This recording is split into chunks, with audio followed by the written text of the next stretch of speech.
Puji Tuhan, ada shalom, ada haleluya. Puji Tuhan. Ini kita sudah belajar dari Injil Markus ya. Sudah berapa kali ya kita baca Markus? 16 pasal. Ini sudah minggu yang keempat ya mungkin. Kelima? Keenam? Kelima ya? Waduh. Jadi buku Markus itu tentang apa ya? Bagaimana, apakah beda Injil Markus dengan Injil-Injil yang lain? Bagaimana bedanya? Kalau Injil-Injil yang lain fokusnya tentang kelahiran Yesus dan kehidupan Yesus. Tetapi Markus fokusnya adalah kematian Yesus. Kematian Yesus, saudaraku.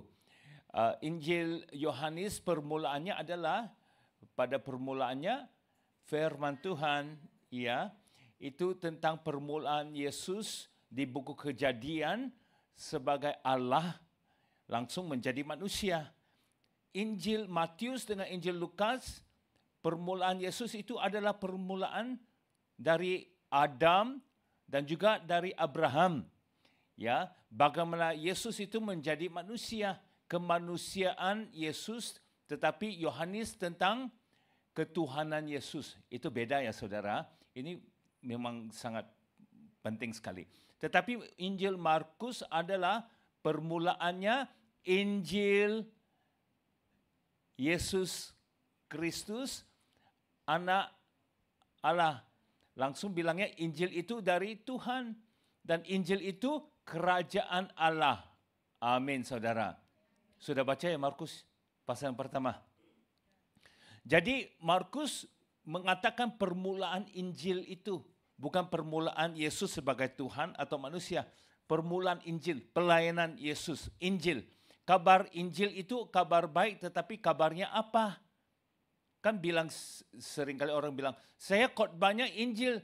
Tetapi Injil kalau bahasa Yunani artinya berita baik. Tetapi beritanya apa tidak kasih tahu.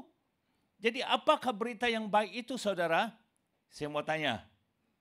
Kenapa Injil itu beritanya baik? Siapa tahu? Naik kaki. Naik kaki. Ada. Saya mau kasih tanya ini sekarang sudah. Ini jauh-jauh, terlalu jauh ya. Ini dekat-dekat ini. Oh, karena video ini sini, di sana. Tidak boleh turun ya. Tidak. Oh.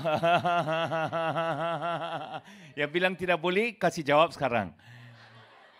Nah saudara, ini sangat penting karena bagaimana kekristenan ataupun berita Injil itu beda, bagaimana gereja atau Kristen itu beda dari agama-agama yang lain, jawabannya di sini, karena beritanya beda.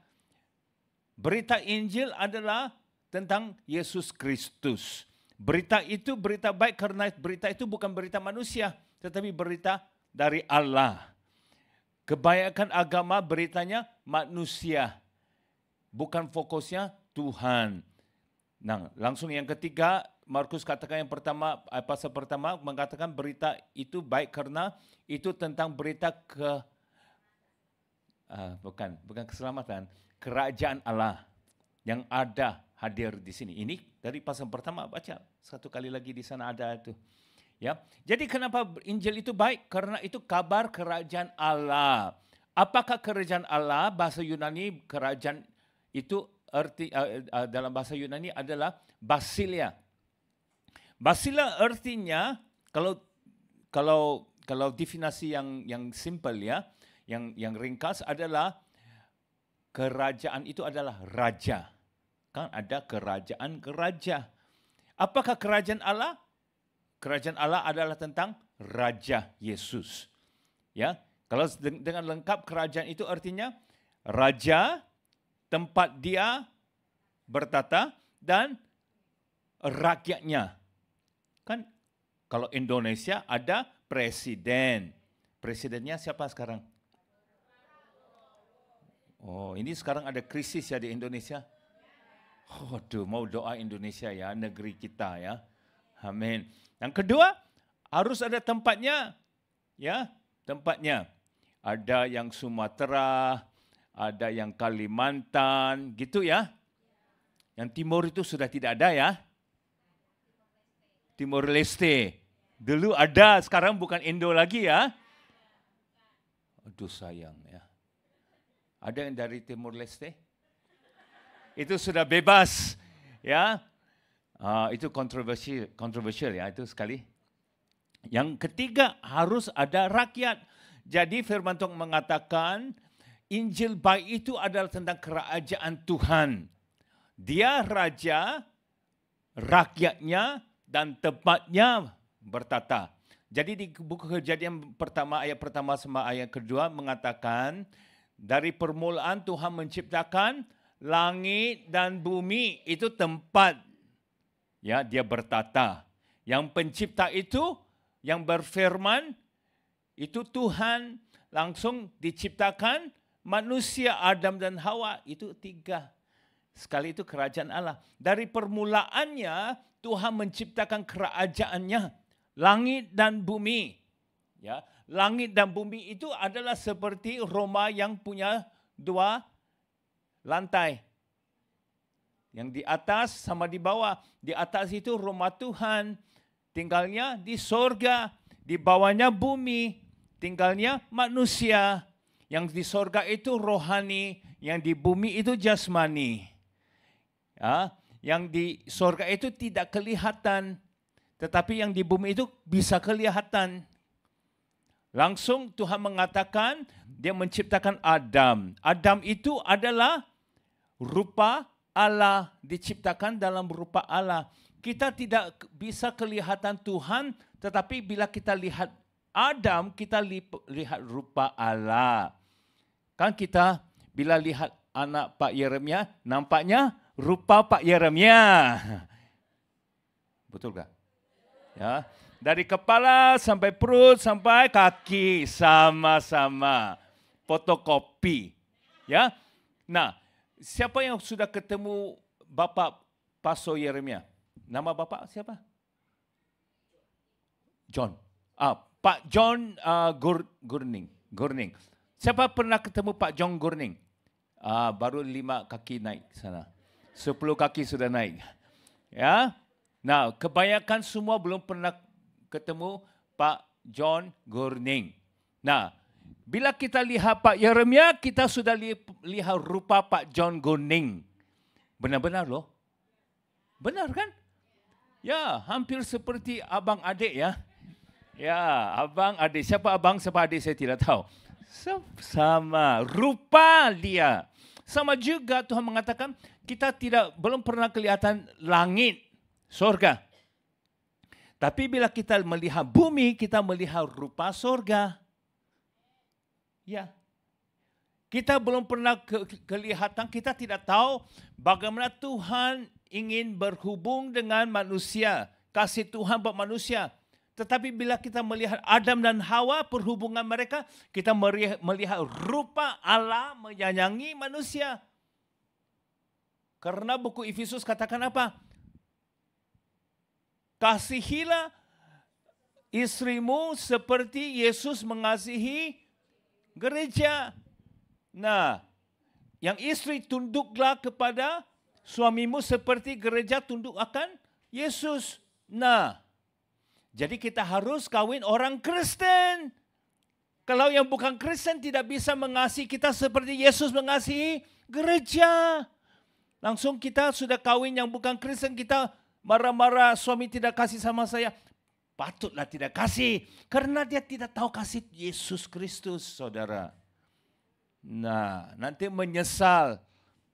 Sudah menyesal, sudah terlambat. Nah, sama juga. Bila kita melihat suami dan istri, kita melihat, oh inilah seperti Tuhan mengasihi manusia. Itu Injil yang paling berkesan, saudara. Siapa yang sudah berumah tangga, sudah kawin? Ya, kawin ya. Jangan main-main ya. Jangan sampai Victoria Park sana ya. Mau setia ya, saudara? Iya.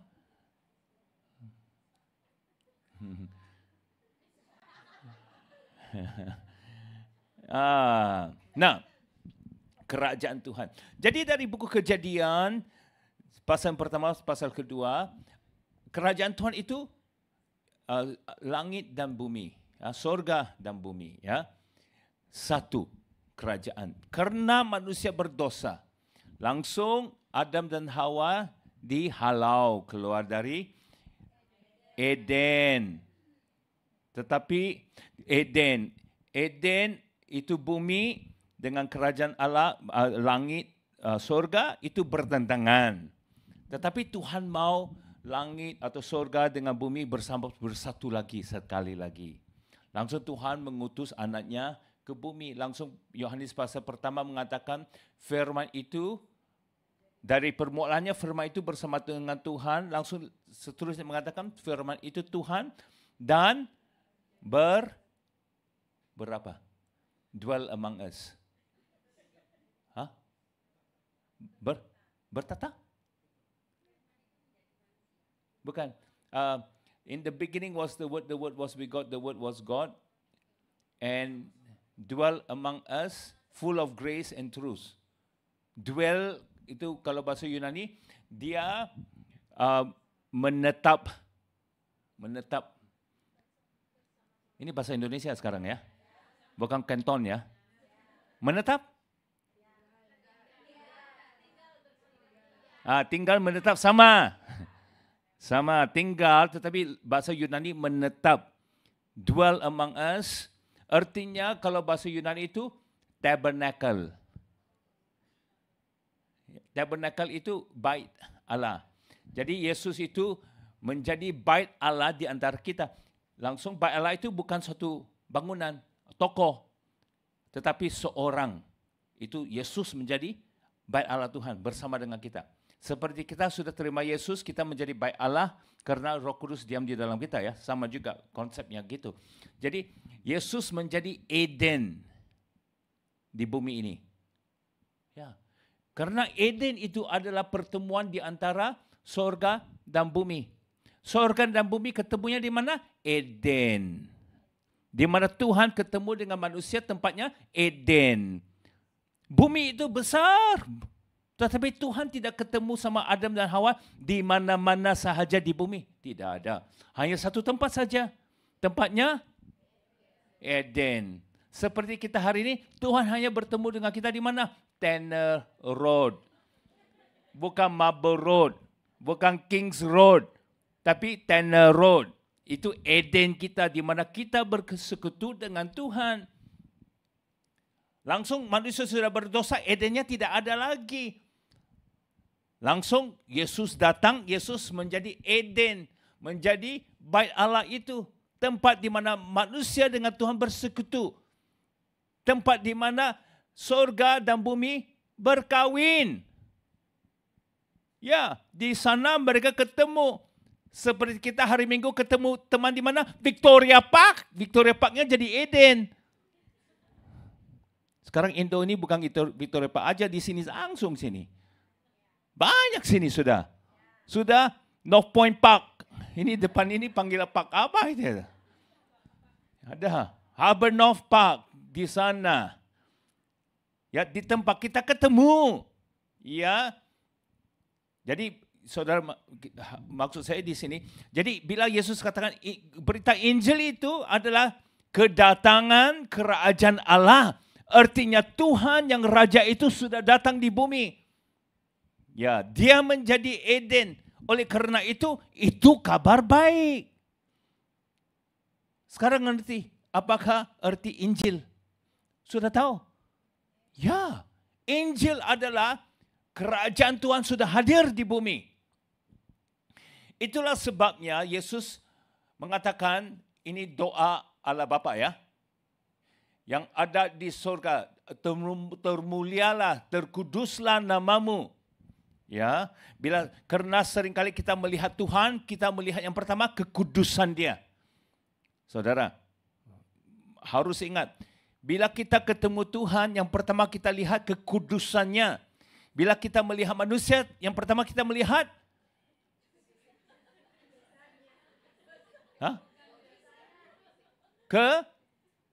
keburukannya. Iya, tidak kudus.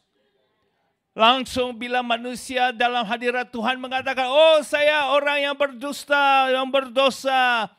Kan buku Yesaya mengatakan, saya orang berdosa, tidak layak di hadirat Tuhan. Musa bila melihat pokok yang berapi, Tuhan mengatakan, ini kasut. Kasut. Buka kasut. Karena tempat ini tempat yang kudus. Ya, bila kita melihat Tuhan, pertama kita melihat kekudusannya. Bukan, oh Tuhan mengasihi saya, Tuhan baik-baik. Bukan kuasa Tuhan, kekudusan Tuhan, saudaraku. Kalau itu benar-benar hadirat Tuhan, kekudusan yang pertama. Okey, langsung dikatakan, biarlah kerajaanmu datang, kehendakmu terjadi di langit seperti di bumi. Ya? Nah, bukan. Di bumi seperti di sorga. Tetapi agamawi, biarlah kehendakku terjadi di sorga seperti di bumi. Itu agamawi. Jadi Pak, nanti saya ke sorga ada berapa istri saya sana ya? Di sorga ada makan cabai. Di sorga ada berapa rumah saya? Di sorga hanya 2 rumah. Saya di Indo banyak 5 rumah. Tahu bedanya? Semua agama di dunia ini, langsung juga gereja kadang-kala, mau menjadikan sorga seperti bumi. Mau menjadikan gereja dalam rupa manusia. Ini mau sakit sedikit sini ya. Okey, sakit sedikit ya. Okey? Sakit ya? Jangan marah-marah ya. Jangan marah ya.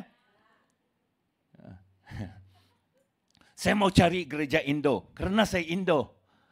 Saya mau gereja yang seperti Indo, makan Indo, pakai Indo, bau Indo, seperti di Indonesia. Saya Manado, saya mau cari gereja Manado. Saya orang Jawa, saya mau cari gereja Jawa. Itu konsep mau menjadikan gereja dalam rupa saya. Gereja yang tidak seperti rupa saya tidak mau. Saya Pentakosta, saya mau cari gereja Pentakosta. Ini sakit lagi nih. Saya sidang jemaat Allah. Oh, saya hanya ke gereja namanya sidang jemaat Allah. Saya baptis, hanya gereja baptis. Itu agamawi pemikiran. Saya mau cari gereja yang dalam rupa Yesus. Gereja itu saya mau ikut. Bukan gereja yang ada Manado, ada yang Cina, ada yang Jawa, ada yang Tator. Ada Tator sini? Orang Toraja ada. Yang Flores, yang Timur. Itu bukan gereja. Itu bukan gereja. Saya tidak mau gereja seperti saya. Ya. Karena bahasa kita beda-beda, saya langsung mengerti secara praktik ya. Ya, kita harus ikut gereja yang dalam bahasa kita. Saya tahu, tapi tidak seharusnya serupa kita. Itu beda. Ya, jadi konsep semua agama di dunia ini, juga orang Kristen ya, yang paling sedih ini, mau menjadikan surga seperti di bumi.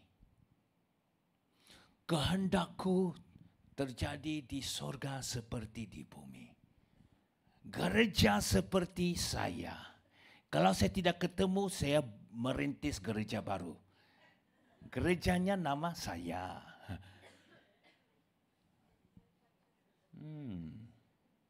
Jangan ikut manusia, saudaraku. Ikut Yesus. Manusia tidak mati buat kita ya. Hanya Yesus. Tetapi kita mau mengikut manusia yang mengikuti Yesus. Haleluya. Seperti Paulus mengatakan, ikutlah saya karena saya mengikut Yesus. Jangan ikut manusia yang tidak ikut Yesus. bila kita ikut gereja, kita mau lihat gereja ini ikut siapa ya?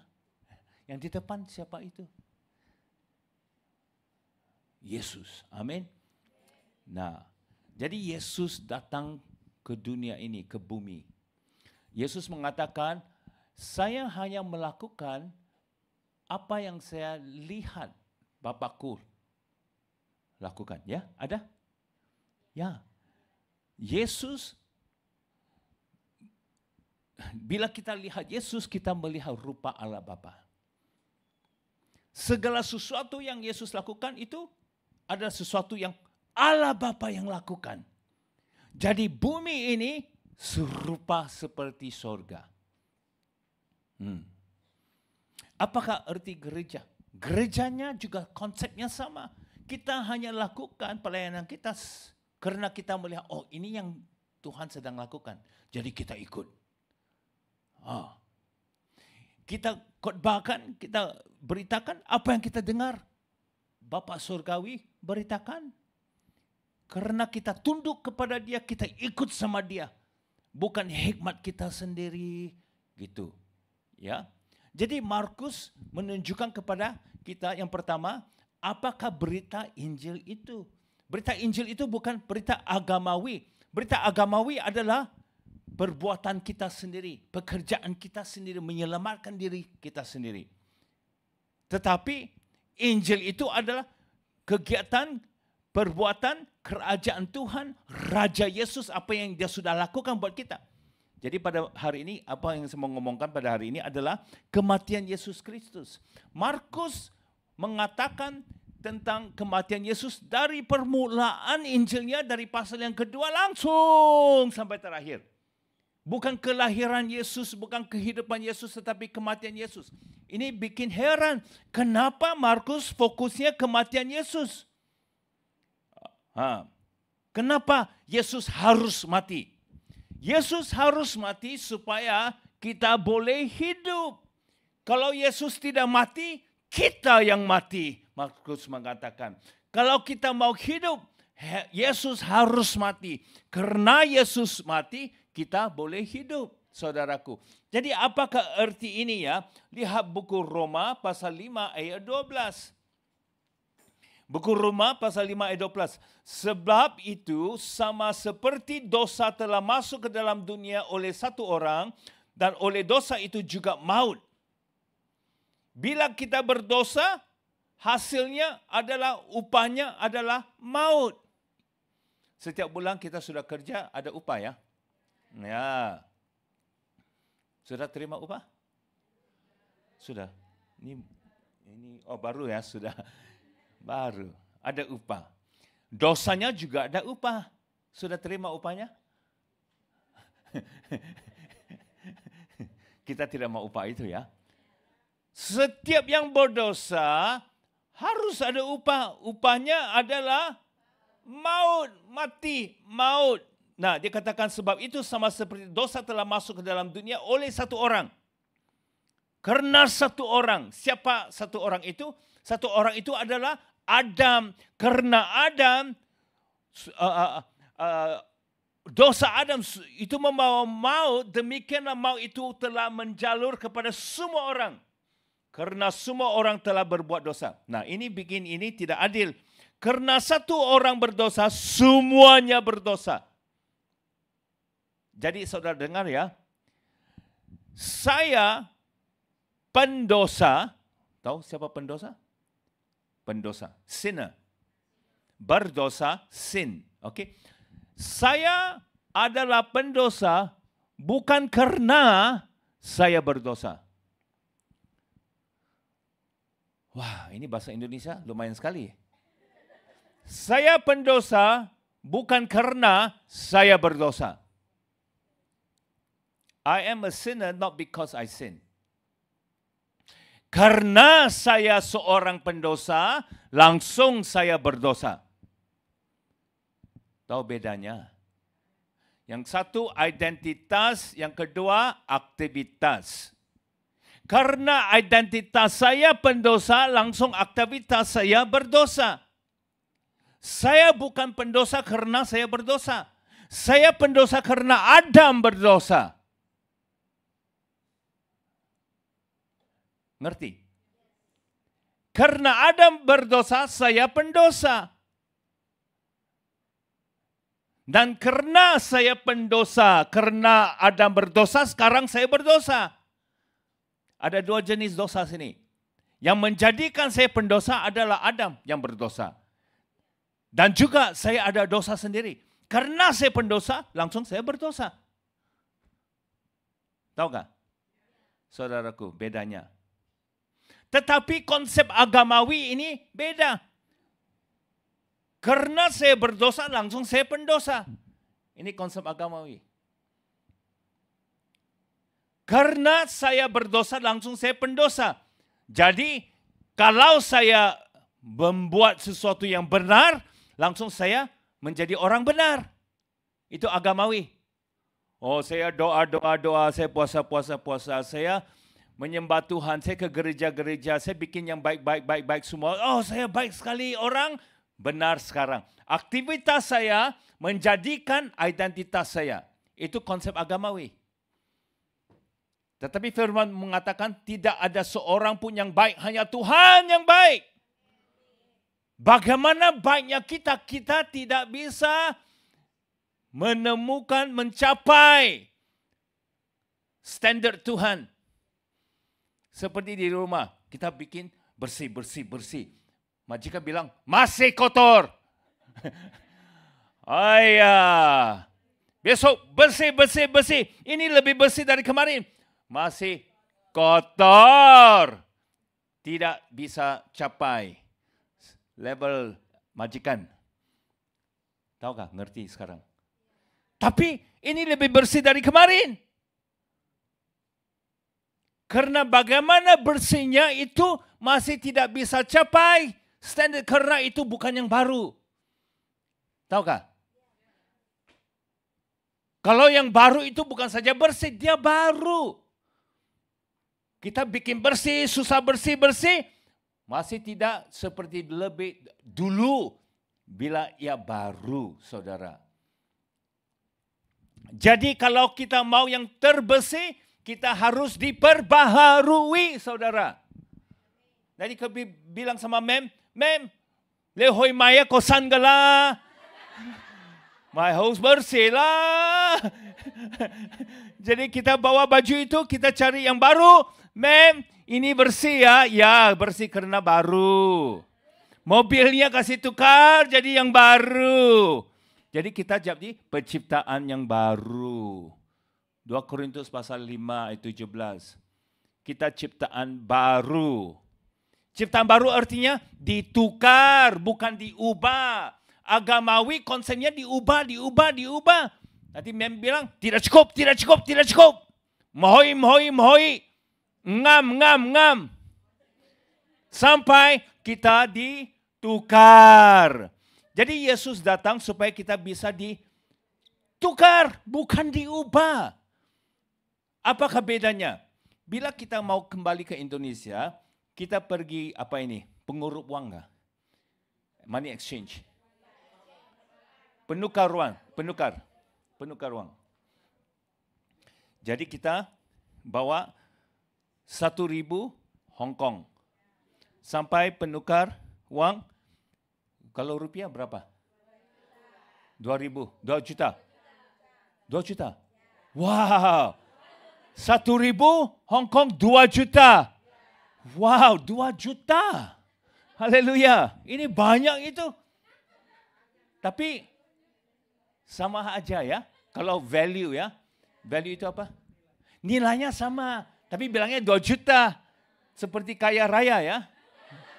Tapi sama, nilainya sama. Jadi kita bawa yang 1.000 Hong Kong dolar ditukar.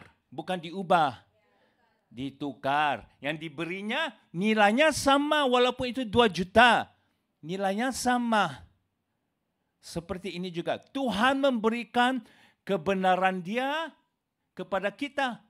Langsung ditukar, kita memberikan dosa kita kepada Dia. Ditukar. Tuhan Allah Bapa memberikan Yesus anaknya kepada kita. Langsungnya ditukar, kita memberikan diri kita sendiri kepada Dia. Yesus menjadi saya supaya saya bisa menjadi Yesus. Ngerti saudara? Ini agama apa ya ini? Ini hanyalah Injil. Ini agama-agama lain semua tidak ada konsep ini. Jadi, saya tidak bisa menyelamatkan diri saya sendiri. Bagaimana saya ingin membersihkan diri ini, masih bilang tidak cukup bersih.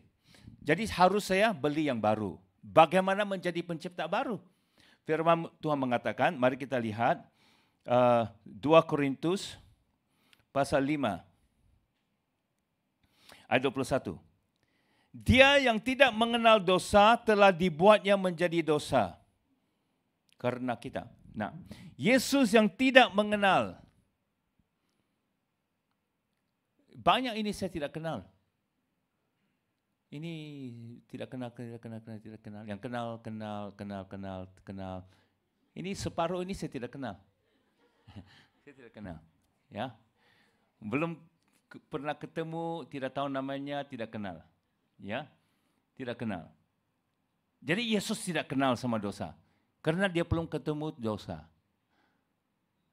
Dia tidak kenal. Tetapi telah dibuatnya menjadi dosa. Bagaimana Yesus yang tidak kenal dosa menjadi dosa? Dia tidak berdosa, tetapi menjadi. Artinya apa?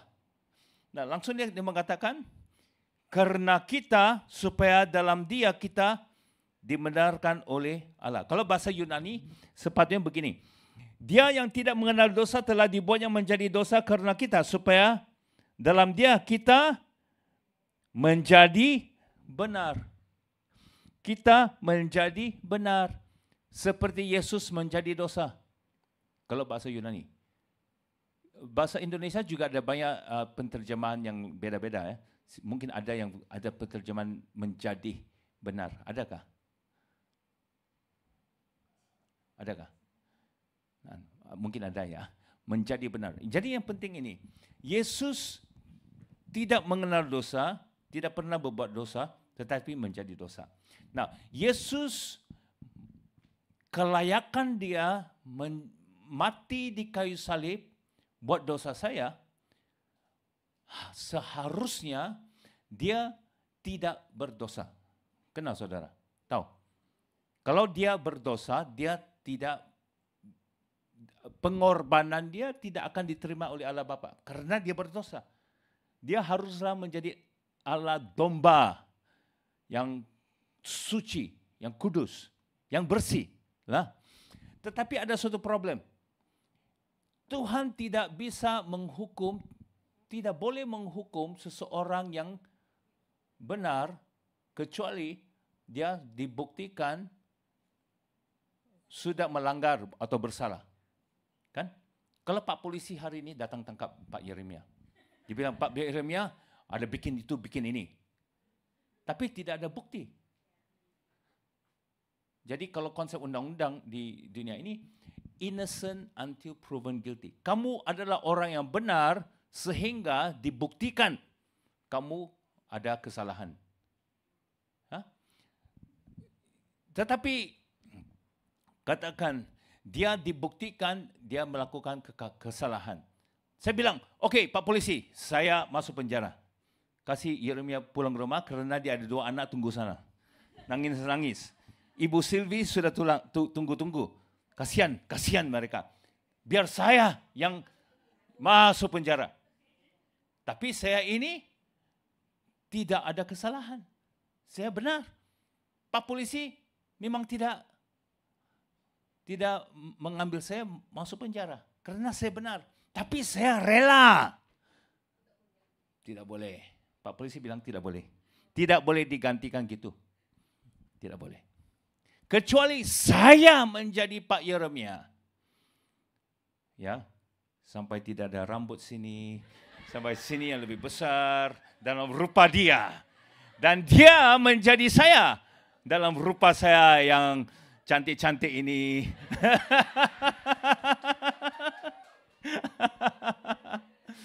Yang tinggi dan cantik. Cantik. Yang punya banyak rambut, ya.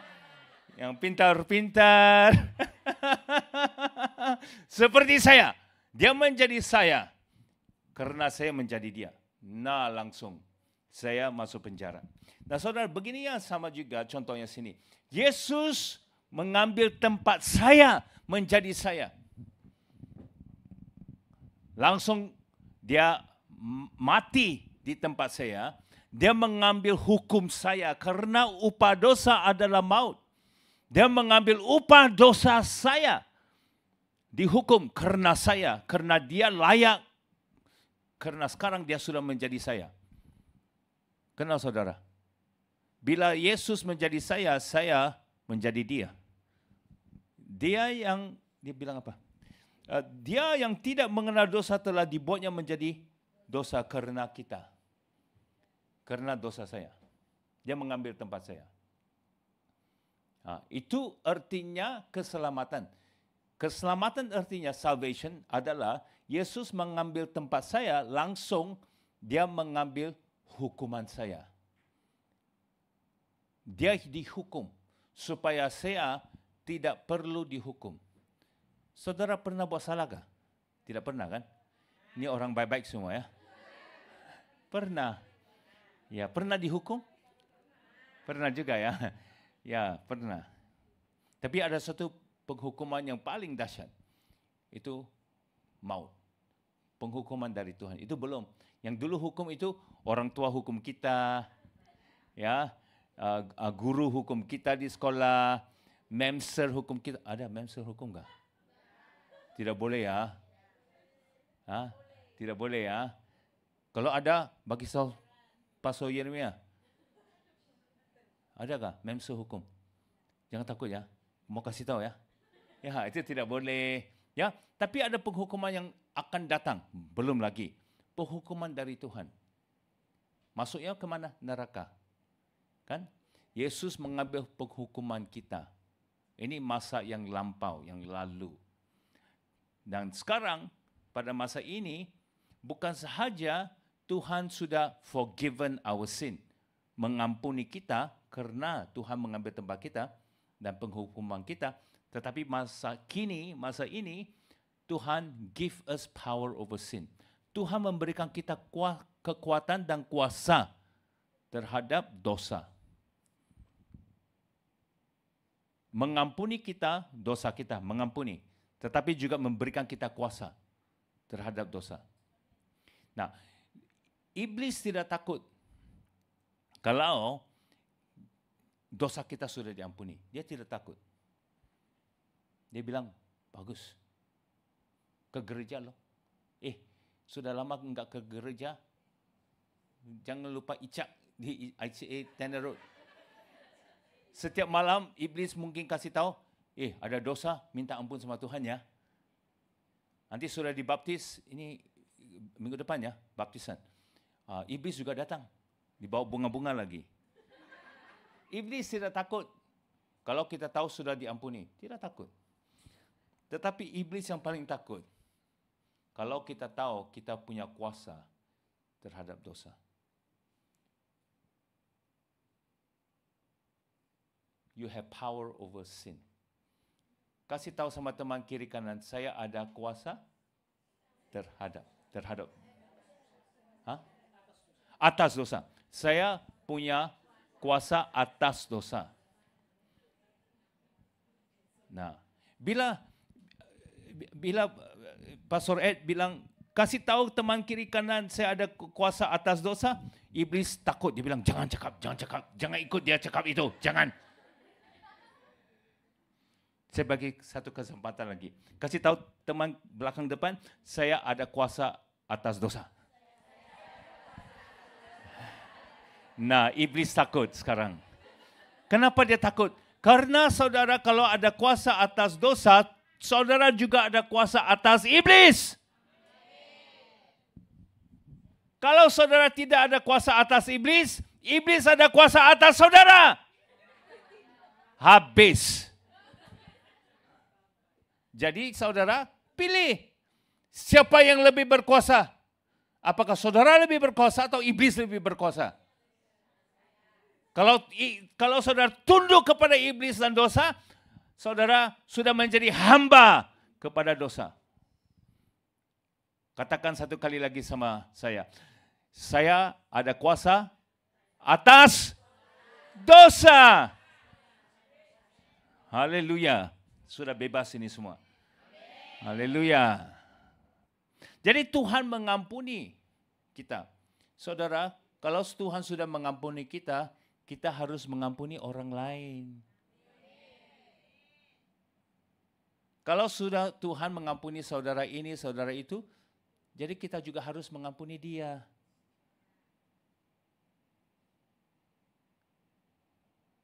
Jangan menyimpan kepahitan hati. Ampuni karena Tuhan sudah mengampuni orang itu. Orang tua kita, suami kita yang menyakiti hati kita, saudara ampunilah mereka. Kalau kita tidak mengampuni mereka, kita masih di bawah belenggu dosa.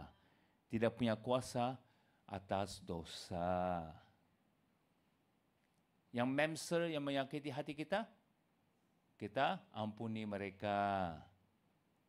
Ini kenapa serius sekarang sudah ini? Ya, ampuni.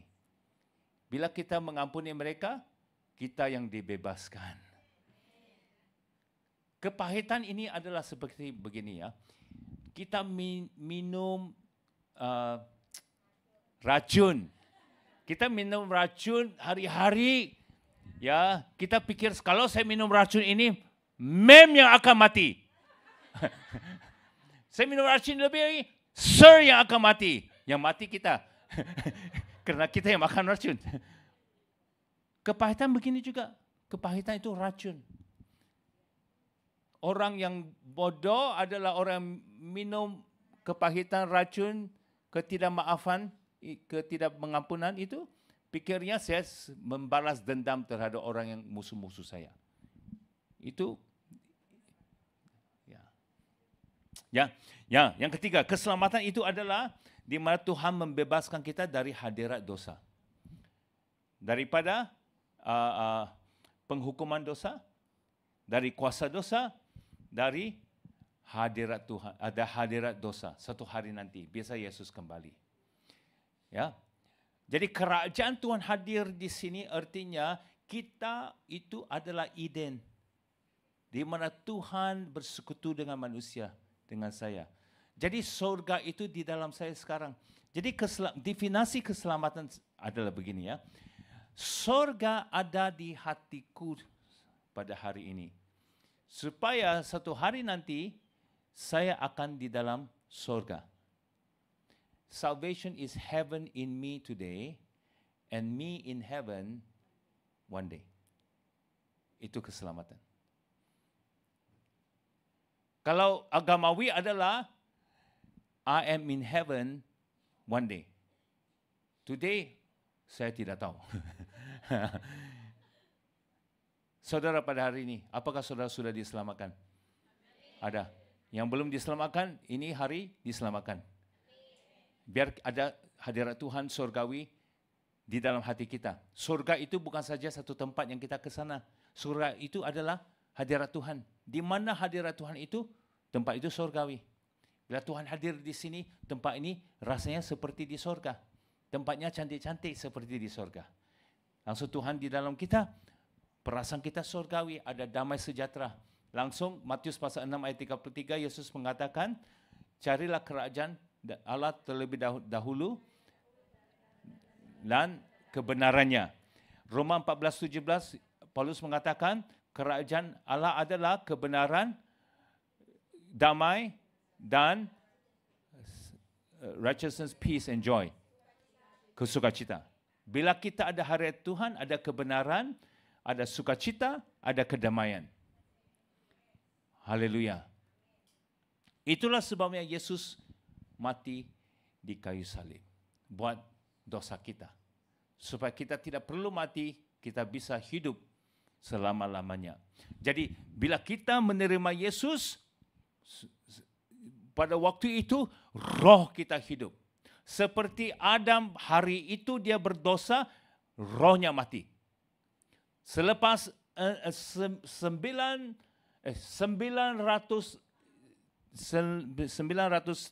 tahun, kemudian tubuhnya mati. 930 tahun, itu lama. Sangat lama. Tapi rohnya mati serta merta. Bila kita sudah terima Yesus menjadi juru selamat saudaraku, pada hari ini langsung terus rohnya hidup. Walaupun tubuh kita mati, tetapi selepas kita mati, tubuh kita hidup buat selama-lamanya. Itu janji dari Tuhan. Karena itu orang Kristen tidak takut mati. Kalau saudara benar-benar percaya akan Yesus, kamu tidak akan takut mati. Orang Kristen yang takut mati, kemungkinan besar dia tidak kenal Yesus. Ya, dia takut. Nah, saya tahu kita memang takut kalau kita tanya, oh bagaimana saya mati, bila saya mati, itu saya tahu. Itu memang susah ya. Ada takut sedikit ya. Itu memang realitas. Tapi bila kita sudah tahu waktu kita itu sudah sampai, kita tidak takut. Itu seperti mau pulang kampung, naik pesawat, haleluya. Kapan mau kembali ke Indonesia naik pesawat? Ya, kita kumpul bak-bak semua, kita mau ketemu orang tua di Indo. Ini mau ketemu orang tua di sorga. Haleluya, kita tidak takut. Kita bersukacita sekali. Saya sukacita sekali loh. Benar, tidak bohong. Haleluya. Tidak sabar ya mau ke sana. Nanti kalau saya sudah pergi, itu funeral. Pemakaman. Pemakaman, saudara semua mau datang ya? Benar, kalau tidak datang, saya datang. Saya cari. Ini semua saya kenal sudah sekarang. Saya datang, saya cari. Mau datang. Bukan saja datang. Mau nangis, bukan nangis, ketawa. Mau kata yang baik-baik ya. Jangan yang tidak baik ya. Mau kata yang baik-baik semua ya. Ya. Haleluya, mau semua datang. Lebih banyak, lebih bagus. Haleluya. Puji Tuhan. Mari saudara kita bangkit berdiri. Ya. Mari kita naik tangan, ikut saya dalam doa ini. Terima kasih Allah Bapa, karena dosa saya sudah diampuni. Tuhan sudah membebaskan saya dari dosa. Sekarang saya berkuasa atas dosa. Saya tidak takut. Dan Tuhan Yesus, biarlah sorga ada di hadirat ini. Di dalam hatiku. Di mana saja saya berada. Saya membawa hadirat sorga di sana. Memberkati semua orang. Di tempat kerja saya, majikan saya, orang tua saya, gereja ini. Terima kasih Tuhan. Dalam nama Yesus saya berdoa. Amin.